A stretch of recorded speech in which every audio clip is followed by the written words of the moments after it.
Hello, mabuhay. My name is Miguel from Campo Filipino, Baguio City. Hello, Mabuhay. I am Yeshua Alexis Kakuyagot, representing the rice granaries of the Cordilleras, city of Tabuk. My first question is, this is your first local pageantry or meron ka ibang pageantry na join? Um, sa akin, hindi to yung first time ko. Actually, ayoko na siyang bilangin. Sobrang dami. Parang ko lang naman. Pero more on sa regional lang kasi. More on regional lang na level. So, pwedeng sabihin natin mga anim siguro, pito, ganyan. Regarding your answer, Yes. ang question is, bakit ito yung industry or ito yung field na gusto mong pasukin? Pageantry, runway, modeling, ano, ba't ano yung reason? Ang bilis ng pera eh. Joke lang. And aside from that, very passionate rin ako. At yung sa purpose din namin for our advocacy, ang laki ng platform na to. At ang laki ng reach na nasasakop nitong pageantry, yung platforms na to. So, I decided rin to join somehow. And aside from that, it serves as financial assistance din kahit papaano. How about you? First time or meron ka pa ibang Hindi to yung first time ko. Second time ko to na sa regional pageant. Pero fourth time ko na to overall sa pageant. Fourth time. Yes. ano yung mga natutunan mo sa mga dati mong nilabanan na tingin mo, edge mo for Ginong Cordillera? First is yung confidence kasi nung first time ko sumali sa pageant is talagang shy ako na nahihiya ako sa public. Hindi ako marunong mag-public speak. Ganun. Pero ngayon, one of the edge that I got is the confidence. Sir, you've joined pageantry, sobrang dami na kamo. Why Oo. did you choose Ginong Cordillera? Meron bang mas deeper meaning? Share your thoughts. Bakit? Actually, before kasi daw naging Ginoong Cordillera to, the organizer mismo is already supporting yung Mr. Grand Cordillera before. And aside from that, ang dami nilang napatunayan actually. So, marami silang title holders from their previous candidates. And napansin ko na very focused sila sa candidates nila. Very supportive sila sa candidates nila. Hindi lang financially, but for everything, accommodation.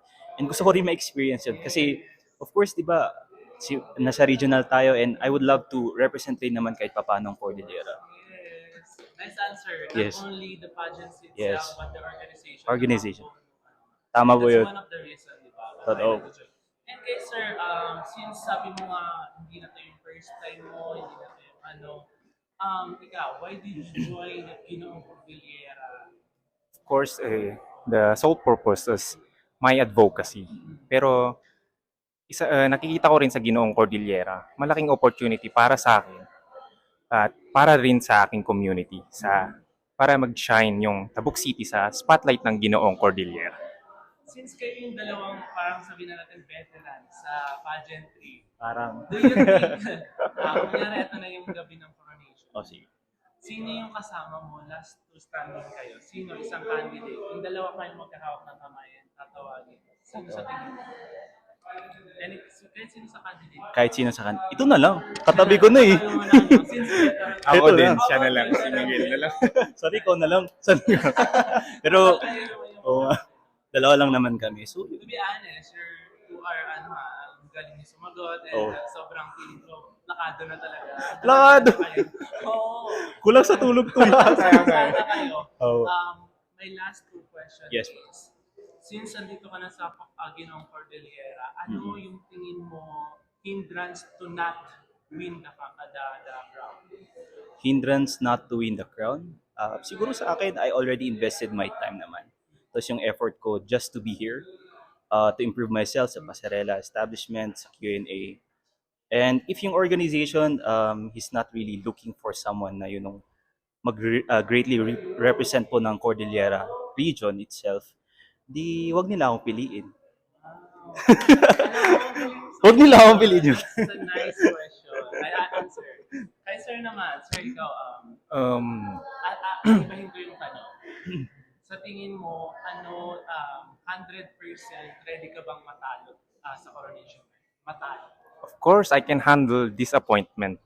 Because pag nadi-disappoint ako kasi, ang iniisip ko palagi is yung reward after the disappointment. Because as we all know, that with disappointment comes experience, and experience is a far greater reward than any trophy. So 100% ako na okay lang sa akin na matalo sa ano, kasi tanggap ko naman kahit ano. I'm looking to the bright side. Guys, invite them to watch your coronation night. Okay. Hey everyone, come and join us in October 18 at our grand coronation, Ginoong Cordillera.